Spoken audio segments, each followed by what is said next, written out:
De começar, então, iniciando a nossa gravação. E se a gente não conseguir fazer a transmissão por conta da internet, esse conteúdo vai ficar gravado e vocês podem acompanhar depois. Então, a live de hoje, ela vai ser sobre relacionamentos. Né? Então, eu deixei ali ao longo da semana várias caixinhas pra gente ir discutindo, né, ao longo da semana sobre relacionamentos. Então ali eu falei sobre traição, né, abordei o tema traição, abordei também o tema sobre a identidade, aspectos da personalidade dentro do relacionamento, o quanto que isso pode ser favorável também para o nosso processo de desenvolvimento. Abordei as questões da independência emocional e também financeira. E também abordei as questões relacionadas a filhos, né? Pessoas que têm filhos ou que pretendem, né, construir aí uma família. E hoje a gente vai falar então um pouquinho sobre isso. Antes de eu começar, eu quero apresentar então para vocês. Aqui eu tenho a Marilei Passi, que é minha sócia desde 2018. Então a gente se conhece desde a época da faculdade. E a gente construiu uma aliança muito bonita e estamos juntas até hoje. Construímos a Selfie, Teoria do Saber, que é uma empresa que inicialmente era para cursos e hoje é a nossa clínica, né, psicológica. A gente tem ali uma parceria em Bento Gonçalves. E aqui a gente tem a Aline, que também veio de presente para nós. A gente conheceu a Aline há mais ou menos, acho que um ano, Aline?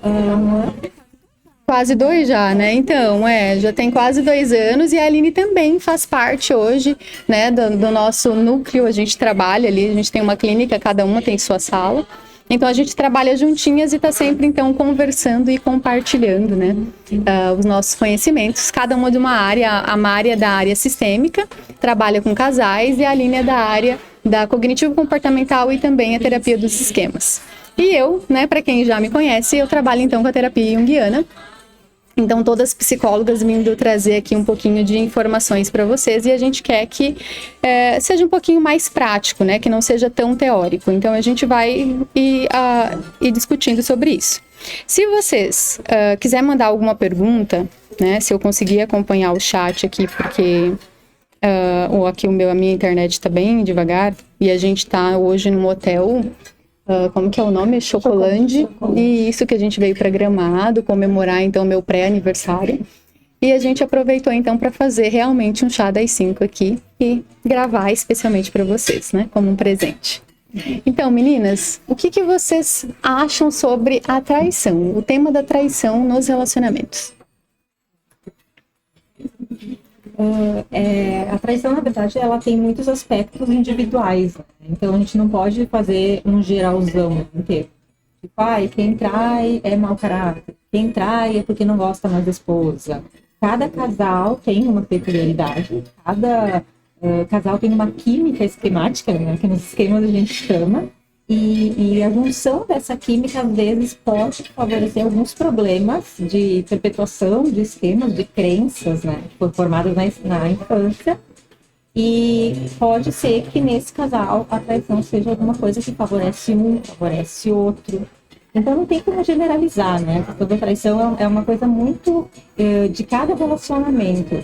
E não dá para dizer, a pessoa traiu nesse relacionamento, então em todos os outros ela vai trair. E nem sempre, dentro de um relacionamento, trair uma vez vai trair sempre, né? Depende de como vai funcionando essa química e como ela vai se desenvolvendo. E da questão do autoconhecimento, né? Quando se busca autoconhecimento, se busca conhecimento dos seus esquemas, a gente começa a identificar quais são os pontos fortes e pontos fracos de cada casal para prevenir esse tipo de acontecimento que não é nada agradável, né? Sim, e mesmo, né, a Aline está abordando o tema casal, mas mesmo quando a gente não faz a terapia de casal, quando a gente não faz o acompanhamento, né, do casal, a gente também trabalha o casal mesmo no individual, porque a gente também está olhando para as demandas que esse parceiro traz desse casal, né, porque se a gente for pensar em termos de casal, a gente tem uma personalidade quando a gente está sozinho, né? Aspectos da nossa personalidade sozinho. A gente tem aspectos da personalidade que é como se fosse uma terceira pessoa quando a gente está com o outro. Mas através da escuta desse outro que a pessoa traz pra gente na terapia, a gente também consegue conhecer um pouco mais da dinâmica desse paciente que está aqui e ajudar ele a enfrentar os desafios do relacionamento. E aqui agora a Mari vai falar um pouquinho. Tá, então, sobre a minha abordagem, na abordagem sistêmica, o que a gente considera traição, né? A gente pode pensar que são padrões repetitivos familiares. Então, são parceiros que já repetem esse comportamento, provavelmente de gerações dos avós, dos pais, dos tataravós, e esse comportamento aprendido nessas outras gerações acaba perpetuando até hoje. Mas isso não significa que não tem como modificar esse comportamento. Existe a possibilidade, sim, de mudar esse comportamento do indivíduo que tem esse tipo de aprendizado durante uma terapia. Então, ele tem essa possibilidade, a partir da terapia, de se autoconhecer e vir a desenvolver um outro tipo de comportamento dentro das relações, que não seja só a traição. Muito bem. O tema traição, gente, ele é bem amplo. E a gente sempre recebe, né, muitas demandas no sentido, o que leva a pessoa a trair? A pessoa que ela é traída, né, que ela é a vítima da traição, muitas vezes ela se sente culpada, como se ela tivesse feito algo que levasse o outro a trair. E uma das perguntas aqui da caixinha foi, né, o que levaria, né, se a pessoa que está traindo a trair, se seria um problema da relação, se seria uma demanda mais individual, né, ou se depende, né, poderia ser as duas coisas, enfim. E eu vi ali na votação que vocês colocaram que pode ser tanto uma demanda do casal, que teria um conflito no casamento, como também poderia ser uma demanda individual. Acho que a maior porcentagem foi ali que vocês consideram, então, que seria um conflito no relacionamento e também uma demanda individual da própria pessoa. Dentro da abordagem junguiana, a gente vai enxergar a traição como também uma pessoa que está traindo a si mesma. Então, como é que a gente vai entender isso? Quando eu estou traindo, eu não estou sendo sincera com quem eu sou, com os meus sentimentos. Eu não consigo ser nessa relação aquilo que eu gostaria e eu também não consigo ser com o outro, né? Então eu vou tentando buscar fora de mim aquilo que eu não estou conseguindo encontrar dentro de mim, né? Então é como se eu vivesse uma vida dupla. Quem trai uma vez, trai sempre? Não sabemos. Pode ser que a pessoa que trai uma vez, isso vai depender de cada caso, ela queira resgatar a relação. Pode ser que naquele momento ela sentiu que, né, acabou agindo pelo impulso do momento. A gente tinha ali na caixinha, né, a falta de controle, a oportunidade. Pode ser que isso aconteça. Mas pode ser que essa pessoa ela tenha o desejo de resgatar esse relacionamento e pode ser que ela não traia mais. Mas isso vai depender de cada situação, porque pode ser que tem pessoas que elas vão continuar traindo. Porque elas não querem se olhar, elas não querem se conhecer, né? Então, eu estar nesse lugar de me conhecer, às vezes eu posso lidar com aspectos da personalidade que eu não gosto, que não me satisfaz, né? Então, eu vou precisar sempre ter uma vida dupla.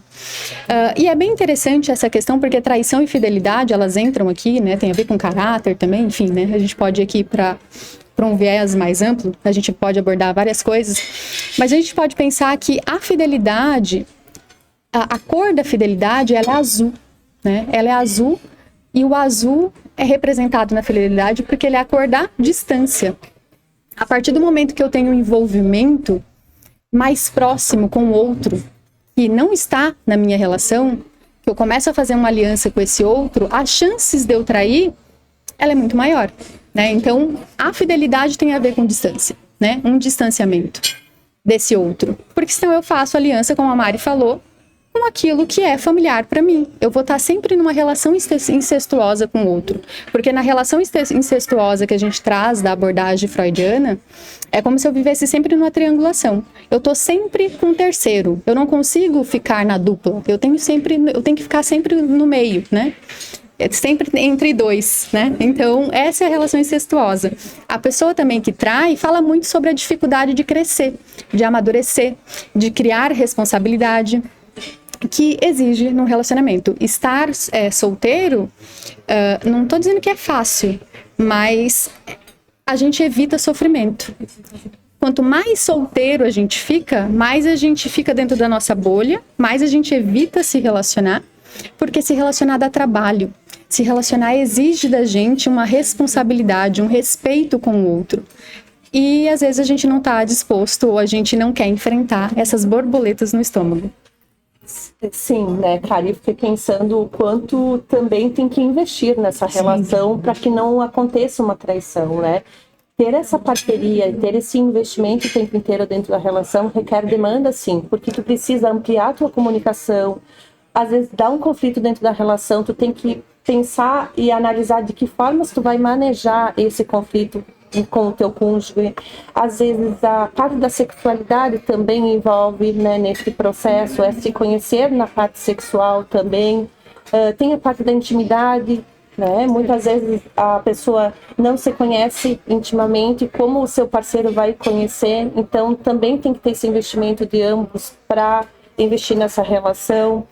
E também referente à traição, a gente pode pensar o seguinte: é sempre um trai, o outro trai, mas a gente tem que pensar, e nós não traímos os nossos próprios sentimentos diariamente? O que a gente abre mão e trai diariamente para agradar o outro? Às vezes a gente trai os nossos próprios sentimentos em relação àquilo que a gente sente conosco mesmo ou pelo um parceiro. Então a traição é muito ampla também, não significa só uma relação conjugal, e sim amplia também para nossas emoções também, o quanto que a gente nos trai diariamente. Então, nos conhecer nos permite também olhar o quanto a gente está se traindo todos os dias. E aí a gente entra na questão da identidade, que a gente colocou na caixinha também. O quanto que a relação ela é importante para o nosso desenvolvimento da nossa identidade, da nossa personalidade, porque nós não se desenvolvemos sem o outro. A gente precisa se desenvolver através desse olhar do outro. Se a gente só se desenvolve fazendo aliança com a nossa família de origem, a gente não tem a possibilidade de desenvolver os outros lados da nossa personalidade. E é isso que a gente veio conversando no caminho até aqui hoje, né? Isso, e tem uma questão também de quando a gente sai da nossa família de origem, né? Pai, mãe, irmãos, a gente conseguir assumir uma outra família. E realmente enxergar essa família nova como a nossa nova família, né? E muitas pessoas têm essa dificuldade e não conseguem entrar nessa relação e acabam sabotando o casamento, acabam sabotando essa relação. E a traição é uma das formas de sabotagem, né? No relacionamento. Então fica ali entre esses dois mundos, né? O mundo de filho e o mundo de pai ou de marido. Evita entrar nessa posição.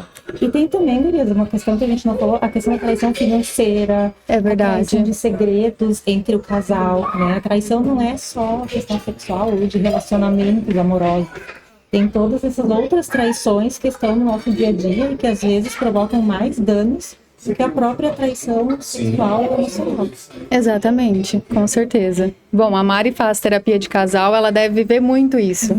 Sim, né? Diariamente, né, eu escuto lá no consultório, existe a demanda, chegam-se por traições, mas quando a gente vai ampliando os assuntos dentro da terapia de casal, observa-se que aquela traição inicial, que o casal chega por aquela infidelidade de um dos parceiros ter traído o outro, né?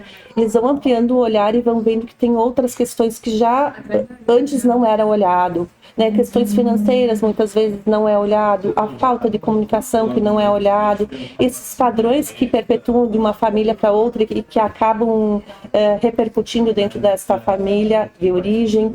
A chegada dos filhos também é outra questão que acaba interferindo muitas vezes, né, nesse contexto de infidelidade, né, porque chegar um filho também é entrar num ciclo novo dentro da relação e muitas vezes as pessoas não estão preparadas para receber esse filho, né, então tem que fazer contratos, às vezes essa relação não tem contratos e isso é algo bem importante, que quando os casais chegam, a primeira coisa que eu questiono é: existe um contrato nessa relação? Vocês contrataram o que dentro dessa relação? É possível ter uma triangulação? Não é possível ter uma triangulação? E muitos deles dizem: mas contratos? O que é o contrato da nossa relação?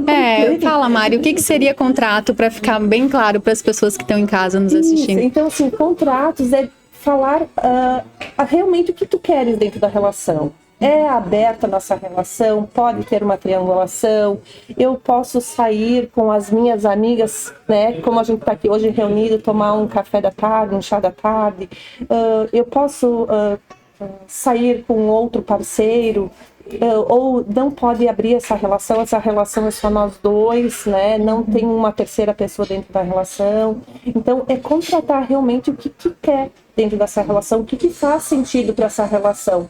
E muitas vezes fica subentendido, não é dito, né? Perpetua ali uma comunicação que não é tangível, né? Fica implícito, não explícito. Então, eu sempre gosto de convidar os casais que chegam para essa terapia de casal que realmente começam esses contratos mais explícitos e realmente falam aquilo que gostariam e aquilo que não gostariam dentro dessa relação.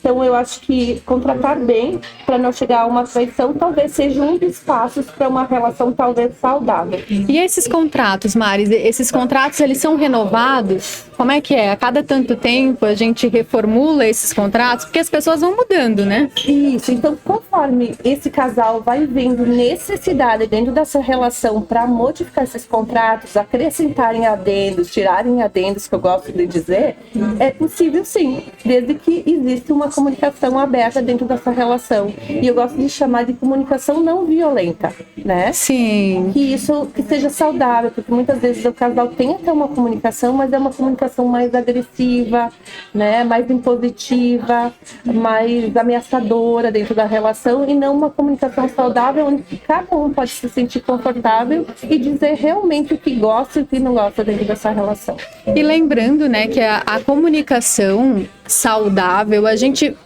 adquire ela muito na nossa família de origem. Quando isso não é bem trabalhado na família de origem, provavelmente eu vou ter dificuldade de fazer isso também lá fora.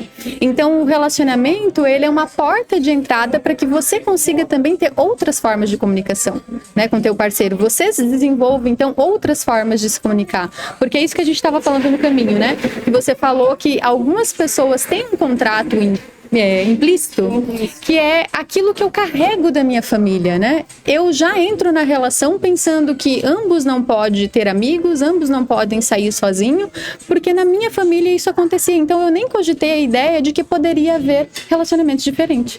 Sim, e também muitas vezes os casais estão num padrão de comportamento violento. Existem agressões verbais, físicas, financeiras, né? Emocionais, né? Patrimoniais.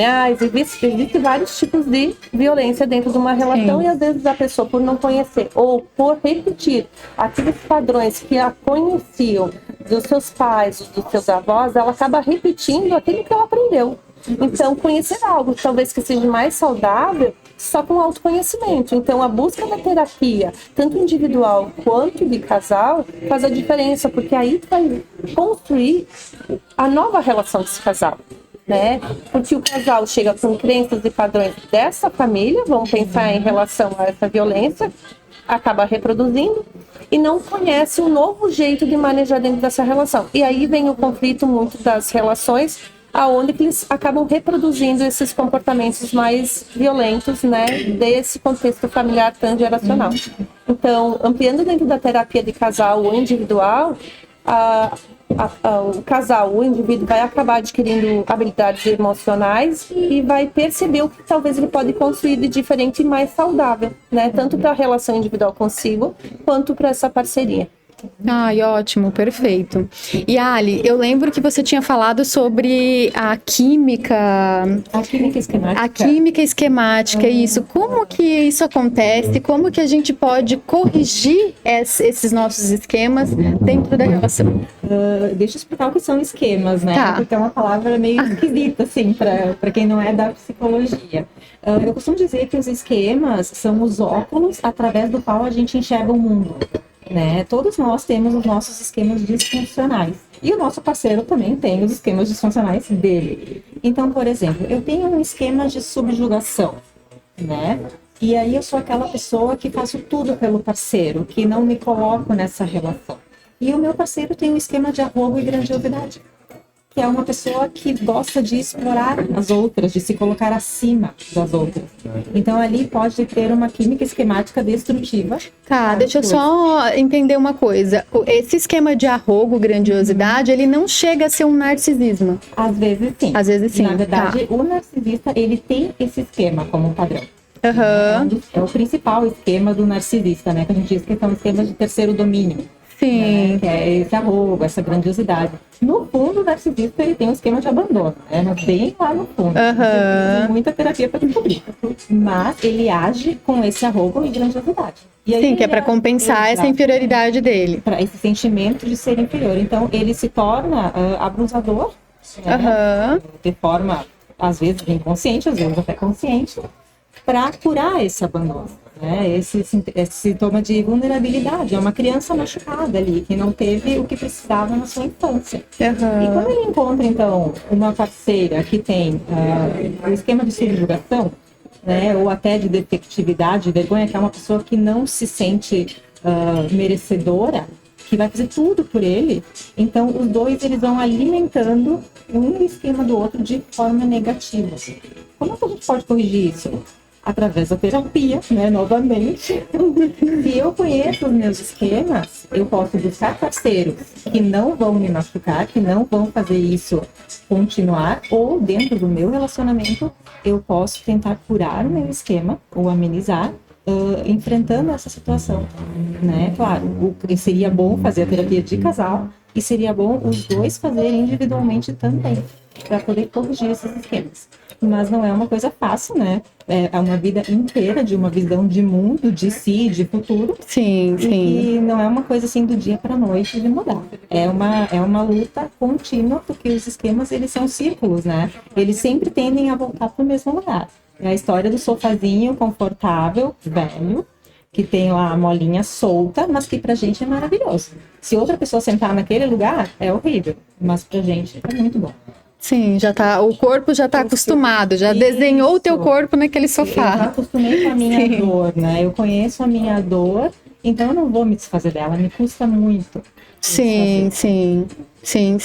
Não, isso é bem importante, e até eu tô tentando aqui fazer a junção disso também com a terapia junguiana, porque na terapia junguiana a gente vai olhar isso não como esquemas, mas vai ser algo próximo disso, que vai ser as nossas feridas arquetípicas, né? Então vai ser as nossas feridas de ânimos e de ânima, que eu sempre falo aqui também no canal, que são os nossos parceiros invisíveis, né? Então é como se a gente tivesse internamente outro aspecto da personalidade que é desconhecido e que isso vai ser projetado nos nossos parceiros.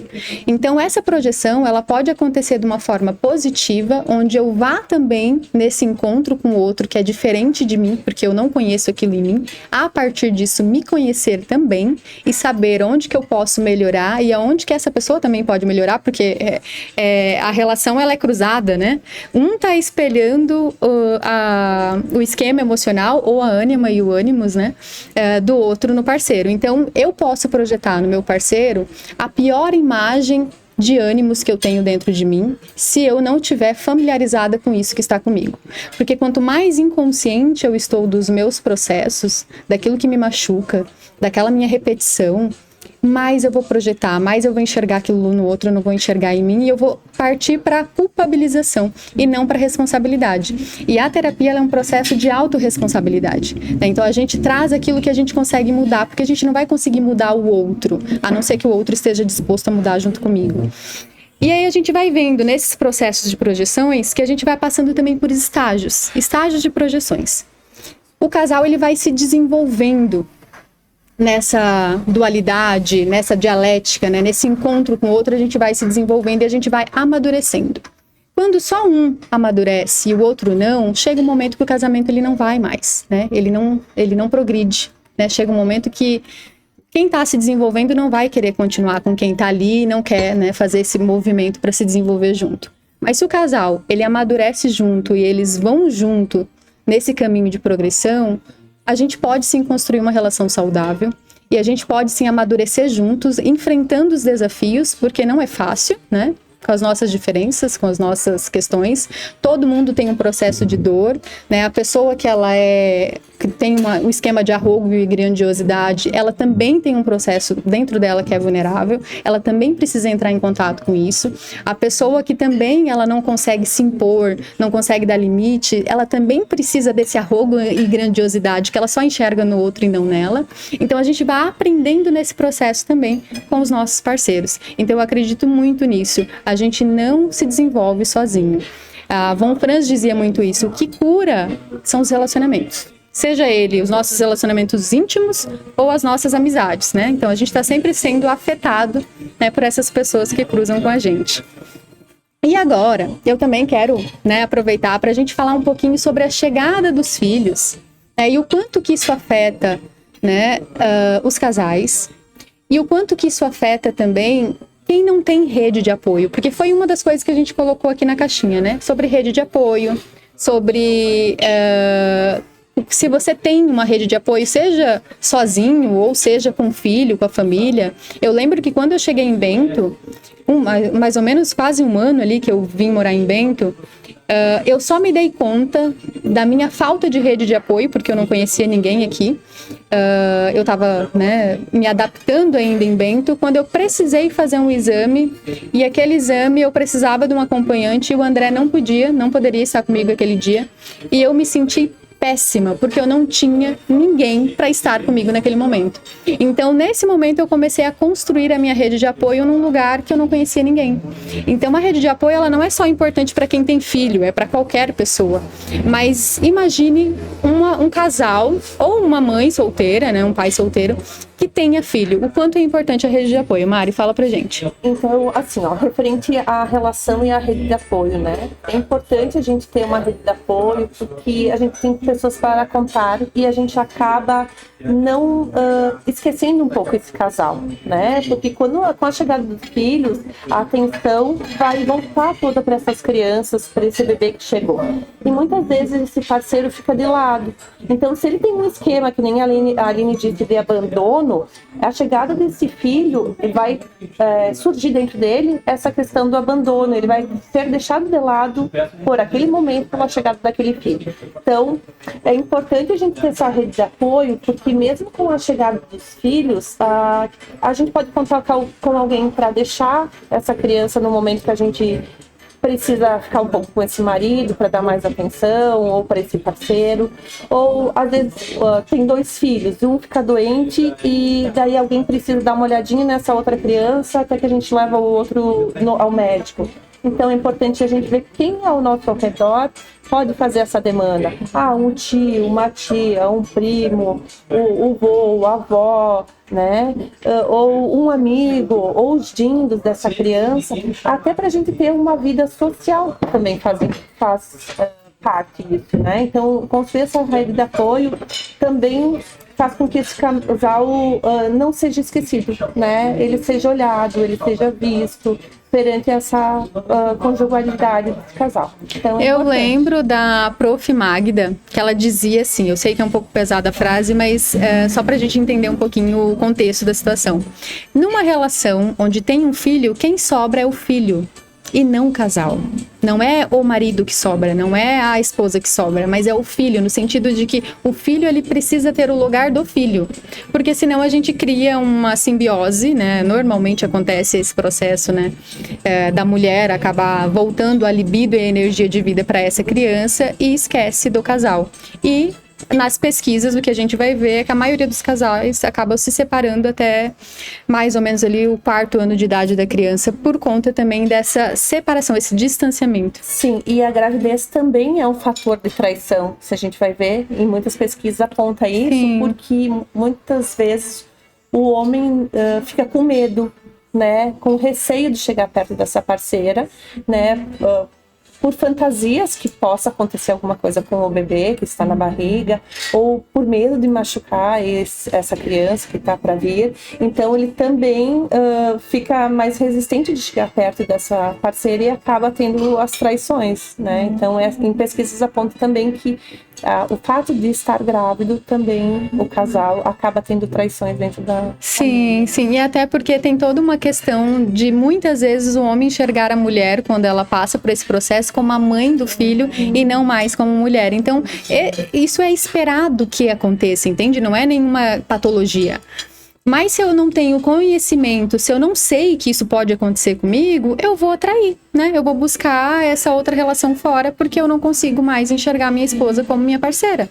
Então, se conhecer, levar isso para uma terapia, talvez você possa trabalhar isso e mudar essa perspectiva que ela é temporária, né? Ela não é para sempre, ela dura um período, né? Durante E é a relação. importante, depois que a criança chega também, de o pai fazer o corte dessa mãe com esse filho para não virar uma simbiose, porque muitas vezes a mãe fica tão voltada para esse indivíduo que esquece o parceiro e daí vira a simbiose mãe-bebê e essa relação também não é saudável, né? Porque a mulher acaba deixando de se olhar também como um indivíduo, de se cuidar, né? De fazer as suas necessidades básicas, assim, sair,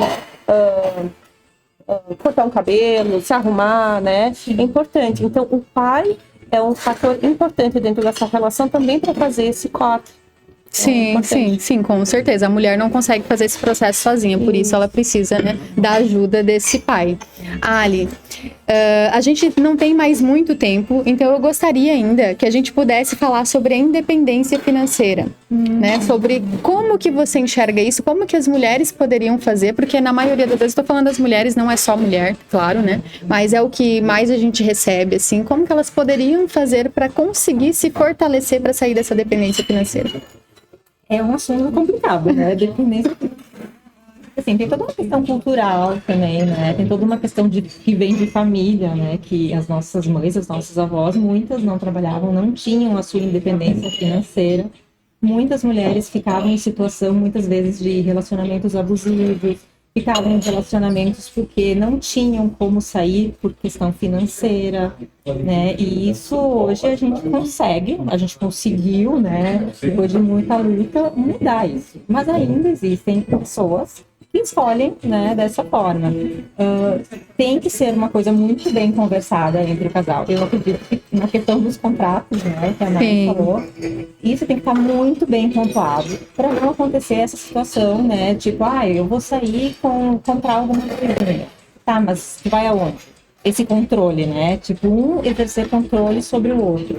Eu acho que isso nunca é uma coisa boa num relacionamento. E realmente, a questão financeira, eu acho que é uma das questões que mais dá problema, né, nos casamentos.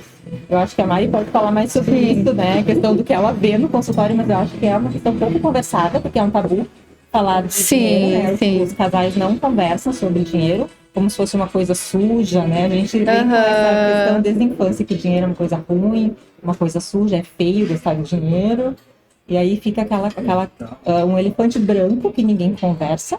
Mas é um problema. Sim, com certeza. E aqui a Maribel, da PAN Advogadas, ela mandou aqui pra gente. Muitas ainda ficam nos relacionamentos ruins por dependência financeira. Porque, e isso é fato que acontece, né? Porque quando a gente depende de uma pessoa, consequentemente, essa pessoa ela vai exercer muito poder sobre nós. É como se a gente continuasse numa posição de filho. Porque quem nunca ouviu a frase, enquanto você estiver comendo na minha panela, você vai fazer o que eu quero. Né? O dia que você tiver autonomia e independência, você manda no teu próprio nariz. Então, quando a gente vai para uma relação de dependência com um parceiro, é como se a gente continuasse ainda sendo filho.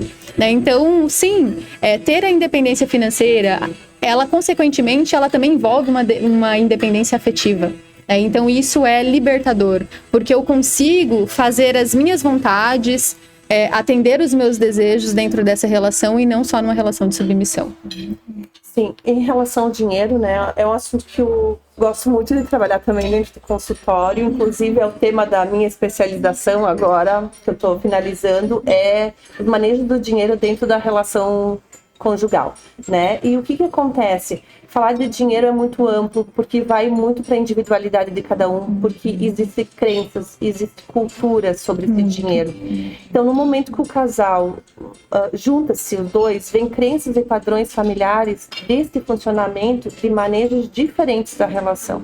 Eu posso ter o dinheiro como algo que eu não posso gastar, que tem que ser guardado. Né? Muitas famílias dizem assim, o dinheiro não é sujo, né? Ou não dá para gastar. Né? É uma cultura isso. Já o outro vem de uma família onde pode se gastar tudo, pode se comprar tudo. Sim, então, realidades diferentes. Realidades diferentes. E quando juntam os dois, vai dar conflito. Porque são duas visões diferentes completamente dessa relação com o dinheiro. Então, conhecer analisar dentro dessa relação quais os maneiros, quais os planejamentos que esse casal vai fazer em relação a esse dinheiro, se faz necessário, talvez para não ter conflitos maiores, né? Porque muitas vezes vai acontecer. Quem paga as contas? É o fulano. Tá, ok. E o ciclano talvez não gostaria de participar desse pagamento dessas contas? Como que é dividir? Como é repartir? Como é ver o que cada um pode contribuir para esses pagamentos, para essas finanças? E até para o parceiro, mesmo que um dos parceiros ele não contribui financeiramente, mas para ele saber quanto custa aquilo, né? Quanto custa essas coisas que a gente consome dentro de casa, fazer parte disso. E muitas vezes não é o dinheiro simbólico, o dinheiro é o simbólico. Sim, sim. Tem toda a questão do investimento emocional, porque muitas vezes a mãe dessa família não está contribuindo, não está trabalhando fora. Ela não tem esse dinheiro simbólico. Mas ela está trabalhando em casa. Mas ela está trabalhando em casa, então tem todo um valor e um investimento afetivo para essa família e para esse parceiro. Então também isso vale dar dentro da relação, é importante reconhecer que esse papel também é importante da mulher, né? Porque se ela não estivesse ali fazendo essa demanda desses filhos, olhando para essa relação, todo esse investimento afetivo, né? Teriam que terceirizar isso, ou teriam que terceirizar de alguma forma. Então é importante também essa parceria do casal em relação às finanças, né? Sentar, conversar, planejar, discutir, né? Então se faz necessário numa relação falar sobre dinheiro. Com certeza, e isso da educação financeira, ela é excelente, né? Todos nós deveríamos ter isso como disciplina na escola, porque eu acho que facilitaria com certeza, né, a independência de muitas mulheres, né, que são as que mais sofrem nesse papel de dependência ainda hoje, né? E acaba suportando relações abusivas, né, muitas vezes, porque não consegue manter, né, o próprio sustento e muitas vezes tem filhos, né, o que dificulta ainda mais. Eu vou dar uma passada de olho aqui se tem alguma pergunta aqui no YouTube. Não sei se por conta também da minha internet aqui, porque não aparece para mim. Mas, gente, essa live, ela vai ficar gravada e ela está disponível lá no YouTube.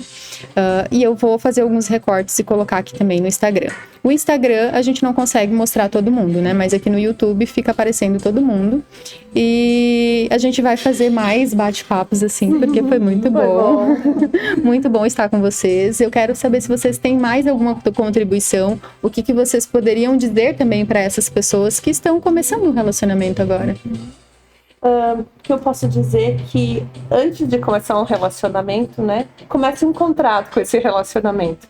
Contrate o que quer com esse parceiro, como que vocês vão se conhecer, de que forma vocês vão manejar as finanças, de que forma que vocês vão planejar a casa, a chegada desses filhos, o que pode e o que não pode dentro dessa relação. Então, contratar, eu acho que é o segredo dessa parceria, né, dessa conjugabilidade talvez mais saudável. É isso que eu quero deixar. Eu gostaria de dizer que eu acho muito importante a gente manter a nossa individualidade, né? O casal tem que ter a sua individualidade para ser duas pessoas e mais uma, casal. E tem que ter seus momentos sozinho, tem que ter seu momento em casal, tem que ter a saudadezinha de passar um final de semana com as amigas, que nós estamos aqui, e voltar no domingo com o maridão. Tem que ter tudo isso, sabe? Porque se a gente fica numa relação simbiótica, uma hora ou outra a gente cansa, né? Daí a gente sufoca, daí a gente começa a olhar para fora. Então essa individualidade, ela é muito importante. Sim. E até assim, um relacionamento a longo prazo, ele se sustenta com a saudade que a gente também tem do parceiro, né? Então, estar sempre junto todos os dias, toda hora, né? E não ter nenhum momento de individualidade, vai chegar um momento que a gente vai querer olhar pela janela, como a Aline falou, né? Então, é importante, sim, manter a nossa individualidade e até pra gente se descobrir, que é a pergunta que eu deixei aqui, né? Quem a gente é sem o outro? E daí, eu recebi respostas muito tristes, solidão, não sou nada, né? Então, é muito triste se ver nessa condição, né, sem o outro. Então eu só consigo me enxergar com o outro. Essa é uma realidade muito triste, né? Então, se você está nessa situação, busca terapia, porque esse é um sofrimento que você não precisa passar sozinho, né? Que tem pessoas que podem te ajudar. A ajudar você a se encontrar também nessa solidão, porque a nossa vida, ela tem momentos sim de solidão. Mas a gente se sentir solitário só quando não está com o outro, não conseguir se ver, se enxergar sem o outro, isso é destrutivo, né? É muito nocivo para nossa saúde mental. E, gente, eu quero deixar para vocês, então, como eu sempre deixo em todas as lives, eu quero deixar, então, um material, um conteúdo que eu preparei ali, um recorte de um livro, que agora eu não lembro o nome, mas eu tenho a referência dele ali no material, que é sobre um estudo de caso de casal. Então, esse estudo de caso é sobre o Paulo e a Ada, vai trazer ali um recorte de um sonho, né, porque é o meu viés, então, trabalhar com análise de sonhos. E ali vai trazer, então, um sonho que vai falar muito da dinâmica desse casal. Um casal que tem a dinâmica de ânimos e ânimas ali bem difícil, né? Então, eu não vou dar muito spoiler, mas vocês correm lá, dão uma olhadinha. Vai falar sobre a relação de poder, relações abusivas. Vai falar como que a gente busca saídas também para isso. Como que a gente também aprende a se conhecer a partir disso. E por que que a gente se coloca nessas relações, né? Então, dando só um trechinho desse documento que está aqui, eu vou deixar disponível tanto no link do Instagram quanto também aqui no YouTube. Aí depois vocês podem dar uma olhada para fazer a inscrição ali na minha página, que eu mando conteúdo então toda semana. Então esse recorte, ele traz ali um pedacinho de um sonho onde o paciente,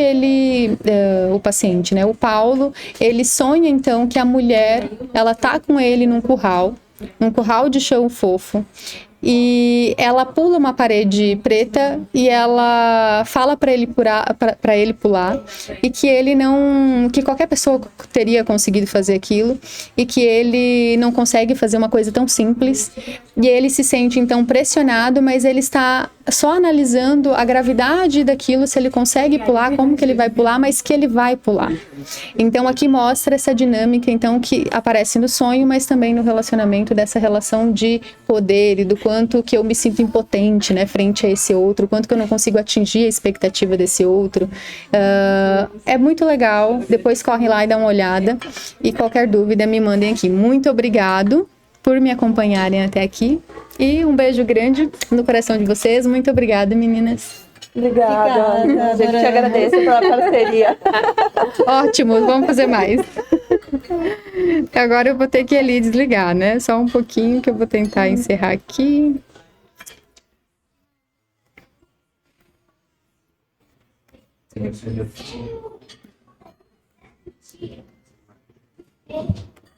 Peraí,